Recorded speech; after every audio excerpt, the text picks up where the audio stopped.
And we are with NEA Jazz Master Gary Bartz. Gary, welcome back to Rochester. Thank you. It's good to be here. It's been a couple of years, like 40. Yeah. Yeah, I'm looking for Chuck Mangione. He's somewhere actually walking around. Oh, okay. So speaking of that, so you were fellow jazz messengers. You were in the 1965-66 edition. Yeah. And actually, Art was funny. If he fired you, you were no longer a messenger. If he just let you go or you just weren't on the gigs, you were always a messenger, and he would call you back. So one time when I wasn't working with him, I was working with someone else. He called me, and when I went down there to the Village Gate, it was Chuck Mangione, Chick Corea, and Frank Mitchell was in the band, and Junie Booth. Yeah, that was the new messengers. Surprise. So Gary, that was 60 years ago. Your first album, your first appearance on record was with Art. So what was that experience like? How did you get the call from Art, and what was it like to play with him all those years ago? Well, I was actually living in New York City. I was going to school, and my dad bought a nightclub while I was in New York. So now I had somewhere to go on the weekends. I could work on the weekend, and he started booking name groups. He called me one day and said, "Art Blakey's working here this week. He looks like his saxophone player is going to leave, so maybe you might want to come down and sit in." And that's what happened. I joined it right there. But I had known Lee Morgan, and John Hicks was one of my best friends. He was trying to get me in the band, so they kind of got me in. Yeah. Speak with Gary Bartz. So Gary, that time together, then you went solo, and then another planet, another Earth came out. And so talk about that period with Max Roach and Charles Tolliver. I can't even imagine. Well, I met Charles. Oh my goodness.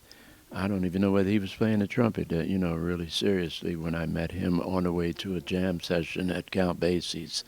And so we became friends. And I was really good friends with Max because I met Max when I was 14, so I would go by his house all the time. So with Charles, we'd go by there and play chess. So that's how we met.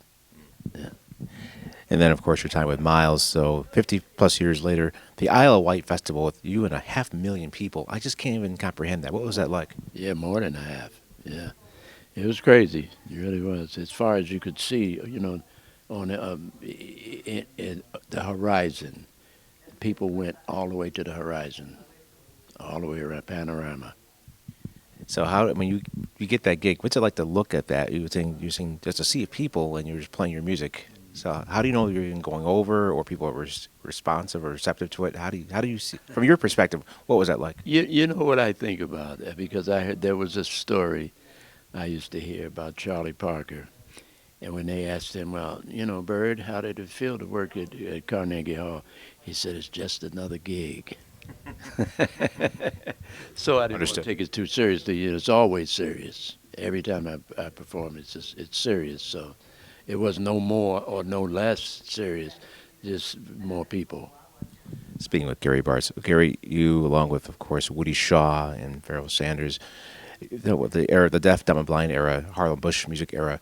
Talk about, we've come full circle in terms of the times we were dealing with at that time back in 1969, 70, 71. Now here we are, 2025. You've always been active in terms of making sure your voice is heard and making sure that artists' voice are heard. Why is it so important to you? Well, it should be important to everybody, but I grew up in a segregated city, so I saw segregation at some of its worst times, saw this country at some of its worst times, and it's getting back there again. So, you got to say something when we're going to that's the problem now. Nobody's saying anything, Nobody has a backbone. My father was saying what's going on. People would rather just type things out instead of get out in the streets as they did once upon a time. So why is it important now more than ever for artists to make sure their voices are to get just beyond their keyboards and get into the streets? Well, artists have always been dangerous to powers because artists they're not going to go along with cult kind of thinking or just go along. They think for themselves, and that's against the people who want to rule things, you can't think for yourself. You have to think the way they think. So that artists have always been a problem. It's not just this. It's always. I mean, Van Gogh. Never. He sold two paintings in his life to his brother. You know, they thought he was crazy. Because he didn't work. He painted. He was an artist. The concept of an artist didn't even exist. Like maybe like what Raphael and some people like back Rubens and Rembrandt. Maybe they were commissioned by noble men. But they had to make a living still. But artists are dangerous because they're gonna think for themselves. They hated Van Gogh. I mean, said, why are you using all that paint? Speaking with Gary Bartz. Gary, since we are coming on the centennial of Miles, what's his legacy to you? Mm. Miles to me epitomizes the height of being able to hear the future. And that's the job of an artist musician. You're trying to hear something that nobody's ever heard before, and nobody can ever hear it but you, but everybody hears different, so everyone can hear the future if they know how to hear. And Miles could really hear. Gary, thank you for your time and your efforts in taking jazz further, and can't wait to see you later on tonight. Thank you. I love being here with you.